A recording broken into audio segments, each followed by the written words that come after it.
Hello friends, welcome back. आज हम लोग पढ़ेंगे ऐसे अभी हम लोग इलेक्ट्रॉनिक्स का बेसिक पढ़ रहे हैं, जिसमें हम लोग 2 वीडियो देख चुके हैं, जिसमें हम लोग कंडक्टर एंड इंसुलेटर के बारे में ओवरव्यू लिए थे।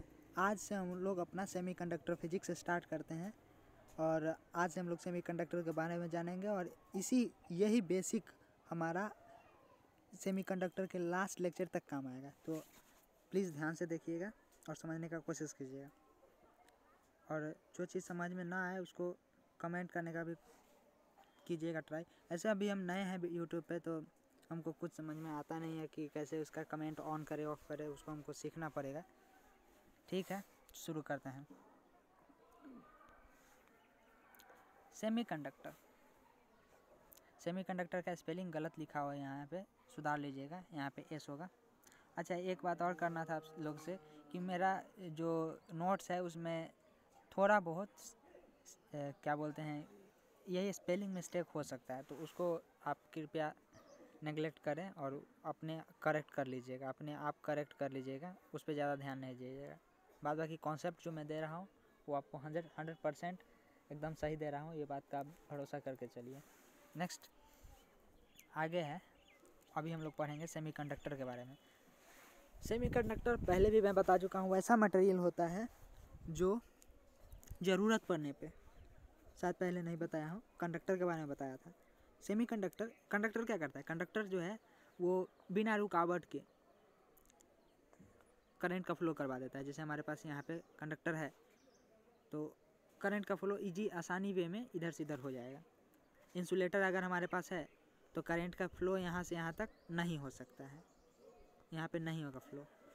ये इसी दोनों के बीच में लाई करता है हमारा सेमीकंडक्टर। कंडक्टर और इंसुलेटर के बीच में लाई करता है हमारा सेमीकंडक्टर। मतलब जब चाहे तब हम कंडक्टर बन जाए, मतलब जब हमारा मन करे तब। सेमीकंडक्टर एक ऐसा मटेरियल हम ढूंढ के लाएं, खोज के लाएं, एक्सपेरिमेंट करके निकालें। उसमें क्या गुण था कि जब हम चाहें तब कंडक्टर का गुण शो करेगा उसके अंदर, और जब हम चाहें तब इंसुलेटर वो बन जाएगा। बस इतना सा डिफरेंस है। तो चलिए समझते हैं क्या लिखा हुआ है। यहाँ पे लिखा हुआ है, those material whose conductivity lie in between conductor and insulator। आपको समझ में आया होगा कि इंसुलेटर और कंडक्टर के बीच में कहीं सेमीकंडक्टर का कंडक्टिविटी लाई करता है। कंडक्टिविटी लाई करने का मतलब कि करंट को फ्लो करने का एबिलिटी जो है वो लाई करता है, कितना करंट फ्लो होगा, कब होगा, वगैरह वगैरह। नेक्स्ट है, आगे लिखा हुआ है, जैसे हम लोग देखें कंडक्टर में मैक्सिमम 1 या 2 हमारे पास आउटर मोस्ट सेल में रहता था इलेक्ट्रॉन्स, और इंसुलेटर में 8 या 18 रहता था। लेकिन सेमीकंडक्टर का बात कुछ और है, और वैसा बात है कि इसके आउटर मोस्ट सेल में 4 इलेक्ट्रॉन्स होते हैं। यहाँ पे लिखा हुआ है, मोस्ट इम्पोर्टेंट पॉइंट ये लिखा हुआ है कि जो भी मटेरियल जिसके आउटर मोस्ट सेल में 4 इलेक्ट्रॉन्स हैं, उसको हम अधिकतर केस में, मतलब मैक्सिमम केस में, उसको हम लोग सेमीकंडक्टर के रूप में ही देखेंगे।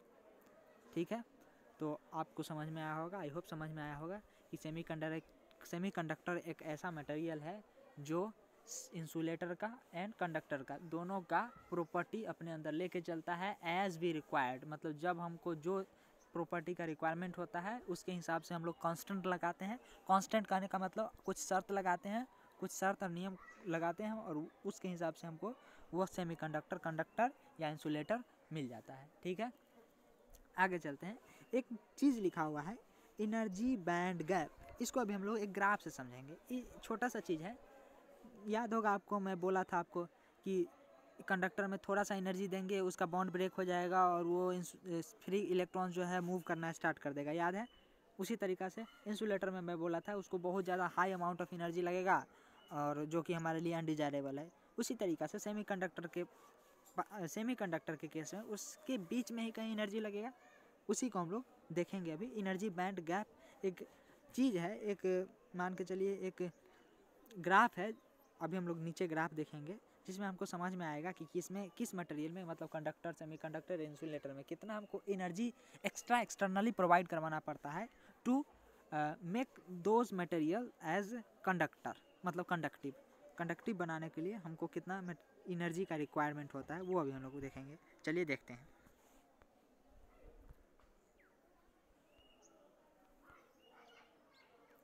ध्यान से देखिएगा, बहुत ज़रूरी है ये समझना। हमारे पास लिखा हुआ है एनर्जी बैंड गैप, इसमें कुछ लिखा हुआ है energy gap between conduction band and valence band, लिखा हुआ है energy gap between conduction band and valence band is called energy band gap. अब इसको समझते हैं। इसमें एक नया वर्ड आया, एक नहीं 2 नया वर्ड आया, conduction band and valence band. और वैलेंस का स्पेलिंग बहुत जगह आपको मिस्टेक गलत मिलेगा, जो कि मेरे गलती के कारण हुआ है, तो हमको माफ़ कीजिएगा और उसको सुधार लीजिएगा। बस छोटा सा रिक्वेस्ट है आपसे। मैं पहले ही बता चुका हूँ, मतलब बहुत कुछ जगह पे, बहुत जगह पे नहीं, कुछ जगह पे वैसा आपको देखने को मिलेगा कि मेरे नोट्स में थोड़ा सा स्पेलिंग मिस्टेक होगा। क्योंकि मैं बता दूं आपको, मैं बिहार बोर्ड से 10th तक पढ़ा हूँ, उसके बाद मैं आया हूँ इधर CBSE करने का मतलब इंग्लिश मीडियम में, तो हमको थोड़ा सा दिक्कत होता है लिखने में। बाद बाकी कॉन्सेप्ट में कोई दिक्कत नहीं होगा, कोई ढिलाई नहीं होगा। बस आगे चलते हैं। एनर्जी बैंड गैप में 2 यहाँ पे हमारे पास कीवर्ड आया, एक आया कंडक्शन बैंड, एक आया वैलेंस बैंड। क्या होता है कि इलेक्ट्रॉन्स जो होते हैं, मतलब किसी भी मटेरियल को कंडक्टिव बनाने के लिए, कंडक्टर बनाने के लिए मेनली इलेक्ट्रॉन को 2 जगह ट्रेवल करना होता है। सबसे पहला इलेक्ट्रॉन का एक अपना घर होता है, ये रहा, ध्यान से समझिएगा, ये रहा इलेक्ट्रॉन का अपना एक घर, और ये वो घर है जिसमें अगर हम इलेक्ट्रॉन को पहुंचा देंगे तो ये फ्री हो जाएगा और ये इलेक्ट्रॉन जो है वो इधर उधर मूव करना स्टार्ट कर देगा और करंट का फ्लो स्टार्ट हो जाएगा। समझ में आया कुछ आपको? मतलब सीधा ये समझिए कि ये इसका वैलेंस बैंड है, मतलब जो सेल था, आउटर मोस्ट सेल में जो रहता था इलेक्ट्रॉन जो था, वो सेल है ये। और थोड़ा सा इसको एनर्जी मिलेगा तो ये उस सेल को छोड़ देगा, बॉन्ड ब्रेक होगा और ये मूव करना स्टार्ट कर देगा। ऊपर वाला जो है कंडक्शन बैंड, वो बैंड है। कंडक्शन बैंड कहने का मतलब अगर इलेक्ट्रॉन्स उस बैंड में पहुंच गया तो अब वो कंडक्शन करने के लिए तैयार है। और वैलेंस बैंड का मतलब इन जो इलेक्ट्रॉन्स है अभी कंडक्शन नहीं करेगा, क्योंकि वो जो सेल है उसका उसी सेल में फंसा हुआ है अभी तक। ठीक है, थोड़ा इमेजिन करने की कोशिश कीजिएगा, बार बार यहाँ पे बनाना में थोड़ा सा टाइम ज़्यादा लगेगा। तो क्या है, ये हमारे पास इलेक्ट्रॉन्स है और ये इसका आउटर मोस्ट सेल है। इसमें सपोज कीजिए 5 इलेक्ट्रॉन है। अभी 5 इलेक्ट्रॉन अभी वैलेंस बैंड में है, कंडक्शन बैंड में नहीं पहुंचा है। जब इसमें से एक इलेक्ट्रॉन को हम एनर्जी देंगे तो ये टूटेगा, इसको देंगे तो ये टूटेगा और बाहर निकलेगा, ये टूटेगा बाहर निकलेगा, ये टूटेगा बाहर निकलेगा, टूटेगा बाहर निकलेगा। अब ये सभी कंडक्शन बैंड में पहुंच चुका है, अब ये कंडक्शन करने के लिए तैयार है। इसको बोलते हैं हम लोग कंडक्शन बैंड और वैलेंस बैंड। आई होप आपको समझ में आया होगा कंडक्शन बैंड क्या है, वैलेंस बैंड क्या है। अब उसी के हिसाब से हम सेमीकंडक्टर, कंडक्टर और इंसुलेटर को डिस्टिंग्विश करेंगे एक और एग्जांपल से, और एनर्जी बैंड गैप को भी समझेंगे। ठीक है, समझते हैं। ध्यान से देखिए, हमारे पास ये रहा वैलेंस बैंड और ये रहा कंडक्शन बैंड। देखिए ध्यान से देखिए, वैलेंस बैंड और कंडक्शन बैंड दोनों का दोनों एक दूसरे के साथ सटा हुआ है। किसके केस में? कंडक्टर के केस में। तो अब बताइए कि इलेक्ट्रॉन को कंडक्शन बैंड से वैलेंस बैंड में पहुंचाने के लिए कितना एनर्जी का रिक्वायरमेंट होगा? Almost negligible. इसीलिए यहाँ पे मतलब कंडक्टर के लिए एनर्जी बैंड गैप 0 होता है। देखिए ना, गैप कहाँ है? यहाँ पे तो गैप ही नहीं है, तो एनर्जी बैंड गैप 0। समझ में आया? आई होप आपको समझ में आया होगा। नेक्स्ट हमारे पास आता है सेमीकंडक्टर। ध्यान से देखिए, सेमीकंडक्टर के लिए ये रहा हमारे पास वैलेंस बैंड और ये रहा कंडक्शन बैंड। इस दोनों के बीच में इतना गैप है, कितना गैप है? 1 इलेक्ट्रॉन वोल्ट का। EV लिखा हुआ है, ये जो लिखा हुआ है, ये लिखा हुआ है EV, electron volt. 1 electron volt का गैप है। मतलब मैक्सिमम सेमीकंडक्टर में ऑलमोस्ट नहीं, अप्रॉक्सीमेट 1 इलेक्ट्रॉन वोल्ट का गैप होता है। कहाँ से कहाँ तक का? कंडक्शन बैंड और वैलेंस बैंड के बीच में 1 इलेक्ट्रॉन वोल्ट एनर्जी का गैप होता है। इसका मतलब क्या हुआ? सेमीकंडक्टर के लिए एनर्जी बैंड गैप कितना हुआ? 1 इलेक्ट्रॉन वोल्ट हुआ। नेक्स्ट आगे चलते हैं हम लोग। ध्यान से देखिए, अगला है हमारे पास इंसुलेटर। इंसुलेटर को ध्यान से देखिए आप लोग। इंसुलेटर का ये रहा हमारे पास वैलेंस बैंड और ये रहा कंडक्शन बैंड। देखिए एनर्जी गैप कितना ज़्यादा है, एनर्जी बैंड गैप कितना ज़्यादा है, 6 इलेक्ट्रॉन वोल्ट। ध्यान से देखिए 6 इलेक्ट्रॉन वोल्ट, जो कि बहुत ज़्यादा है, हाई बहुत ज़्यादा है। तो इसीलिए ये अनडिजायरेबल है।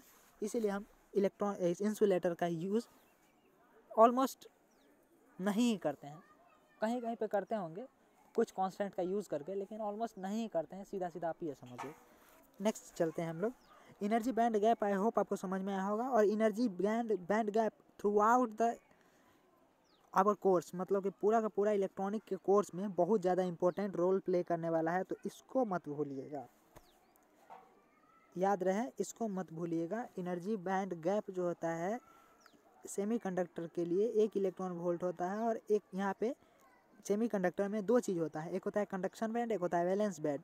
कंडक्शन बैंड में अगर वैलेंस बैंड में अगर इलेक्ट्रॉन्स रहेगा तो कंडक्शन नहीं होगा, मतलब इलेक्ट्रॉन करंट का फ्लो नहीं होगा।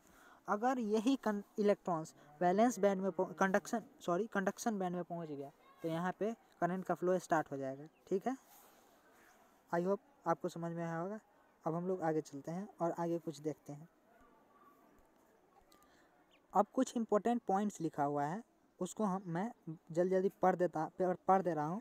और जहाँ पे हमको लगेगा कि इसको समझाना चाहिए उस पॉइंट को मैं थोड़ा सा एक्सप्लेन कर दूंगा। ठीक है, लिखा हुआ है फर्स्ट पॉइंट, हमारे पास फर्स्ट पॉइंट जो है वो लिखा हुआ है, when electron reaches conduction band conductivity increases. सही बात है, इलेक्ट्रॉन जब कंडक्शन बैंड में पहुंचेगा तो कंडक्टिविटी इंक्रीज करेगा। सही बात है, कंडक्टिविटी इंक्रीज क्यों करेगा, क्योंकि वहाँ पे ज़्यादा अमाउंट ऑफ ये हमारे पास इलेक्ट्रॉन आ जाएगा और ज़्यादा करंट फ्लो करेगा। नेक्स्ट है ईजी। ईजी मतलब energy band gap is the energy which needed to apply at the element to provide conduction. सही बात है, जब तक ईजी हम नहीं देंगे किसी भी मटेरियल में तब तक वो क्या नहीं होगा, इंसुलेटर क्या बोलते हैं, कंडक्टिव नहीं होगा।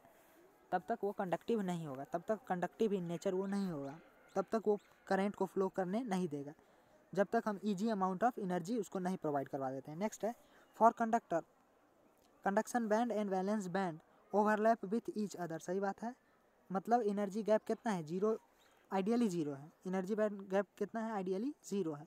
अब ध्यान से समझिएगा, कॉपर का जो है रो एक डाटा है, फैक्चुअल डाटा, उसको आप याद कर लीजिए। कॉपर का रो जो है, रो मतलब कंडक्टिविटी, रजिस्टिविटी, रेजिस्टेंस नहीं, रजिस्टिविटी। कॉपर का जो रजिस्टिविटी है, रजिस्टिविटी एक मटेरियल का प्रॉपर्टी है, याद रखिएगा। हर एक मटेरियल का रजिस्टिविटी अलग अलग होता है और वो फिक्स होता है। ठीक है, कॉपर का रजिस्टिविटी 10⁻⁻⁶ ओम मीटर होता है। नेक्स्ट हमारे पास, एक मिनट, नेक्स्ट हमारे पास कार्बन है।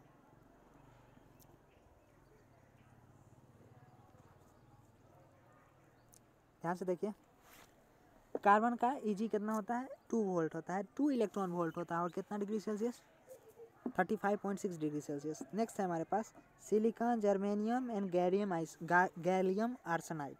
Silicon, germanium and gallium arsenide, ये तीनों जो है ना, ये तीनों जो भी मैं बताया हूँ, ये तीनों जो अभी मैं बताया, ये तीनों ही हम लोग पूरा का पूरा इलेक्ट्रॉनिक्स में देखने वाले हैं। मोस्ट यूजेबल सेमीकंडक्टर्स मटेरियल लिखा हुआ है नीचे में, these are mostly use semiconductors. ठीक है, ठीक है, आई होप आपको समझ में आया होगा।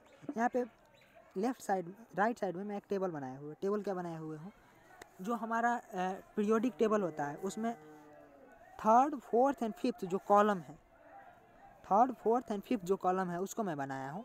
उसमें एक गैलियम आर्सेनाइड को लिया हूँ, एक गैलियम को लिया हूँ, इधर एक आर्सेनाइड है। ध्यान से देखिएगा, जर्मेनियम, गैलियम, आर्सेनाइड। ध्यान से देखिएगा, ये रहा जर्मेनियम, ये रहा गैलियम, ये रहा गैलियम, सॉरी, ये रहा गैलियम, ये रहा जर्मेनियम, ये रहा आर्सेनाइड। फिर ये क्या है आपको समझ में आ रहा होगा। एक मिनट, मैं बता रहा हूँ आपको।